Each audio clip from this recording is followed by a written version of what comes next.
adventure. How would you react if you knew you were going to die? Would you cry, run away, go on a destructive binge as to beat the Reaper of your own terms? It's a question that most of us would avoid even thinking about. And mercifully, most of us will never have to face death, as most of us will die when it's unexpected. The alternative is as terrifying and depressing as it is fascinating, and it has inspired some incredible feats of human endeavour. I'm Cal from What Culture, and this is 10 incredible ways that people faced up to their own death, and I apologise for any mispronunciations already. Number 10. Sempronius Densus. Few people have ever shown such loyalty and courage when faced with impending death. Roman centurion Sempronius Densus, he was personal bodyguard to Emperor Galba's deputy, who was attacked during the parade by their enemies. Luckily for them, Sempronius single-handedly stood in their way of the plotters, and while his colleagues either fled or assisted in the murders, he threw himself in the way of beside the deputy and allowed him to find a safe hiding place while he dealt with a group of assassins. What a guy! Number 9. William Lewis Herndon. The captain goes down with his ship. Is it as literal as that? Well, Captain Hook may not have bothered, but Commander William Lewis Herndon is the epitome of that old age saying.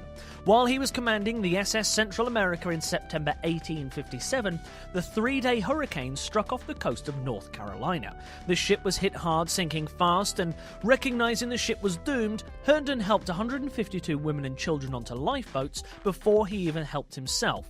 He even gave his watch to one survivor, asking her to send it on to his wife, as he would not leave the ship unless everyone else got off.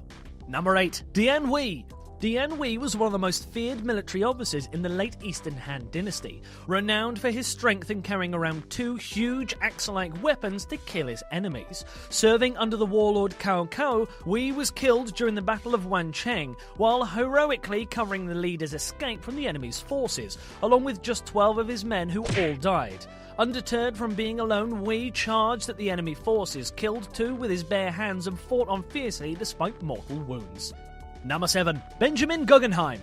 American business tycoon Benjamin Guggenheim may go down with the Titanic, but he made sure he did so in style. After ensuring that his mistress and her maid had been placed on lifeboat number 9 of the ship, Guggenheim quickly realised that he wouldn't be saved, even though he had whispered to the pair, "We will soon see each other again. It's just a repair. Tomorrow the Titanic will go again." Having reassured them, he valiantly got hammered in the bar on acceptance of his death and went down with the ship as many whiskies went down his neck. Number 6. Lieutenant Frank Luke.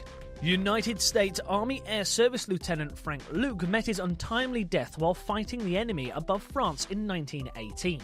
After finding himself completely alone deep behind German lines, instead of attempting to turn back, Luke decided to destroy 2 enemy Zeppelins. 8 German fighter planes attacked him from behind, but he still went on for a 3rd and final Zeppelin.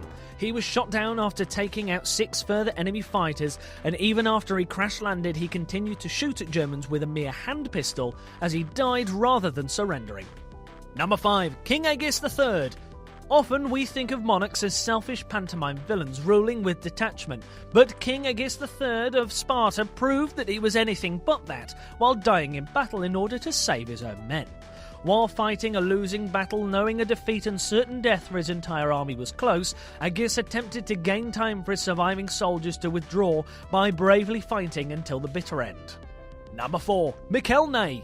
If Napoleon, who is hardly a man renowned for his niceties, labels "the bravest of the brave," that's my French accent, thank you, then you're probably doing something right.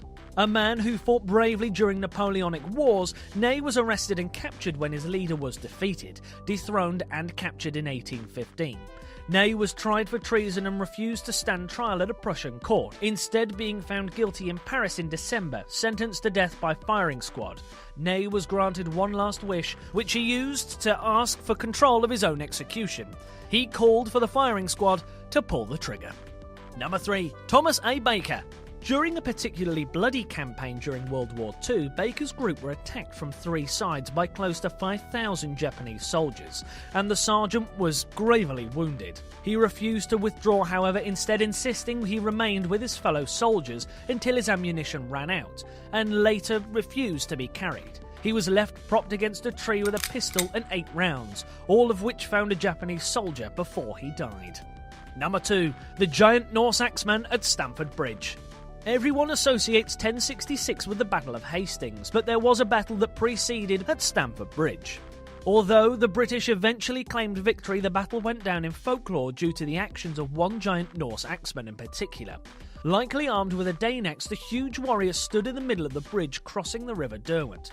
He gave his fellow Vikings time to retreat as he blocked the English army's passage. He held up the entire English army for such an extended period of time that the Norse troops were able to form a defensive shield wall on the bank behind the bridge and await an enemy attack. Talk about a one-man army. Number 1. Gurmukh Singh. At the Battle of Saragarhi, Singh laughed in the face of death, stranded with 20 of his fellow soldiers and surrounded by a huge Afghan force in northern India. Singh found himself outnumbered by 500 to 1. Having picked off many Afghans with a bog-standard rifle, Singh's time appeared to be up once his fellow soldiers were killed. Facing an inevitable death, Singh ran through headfirst into the Afghan forces and killed as many as 20 men before he was eventually shot and mortally wounded. Did we miss any out? Let us know in the comments below, and don't forget to like, share and subscribe.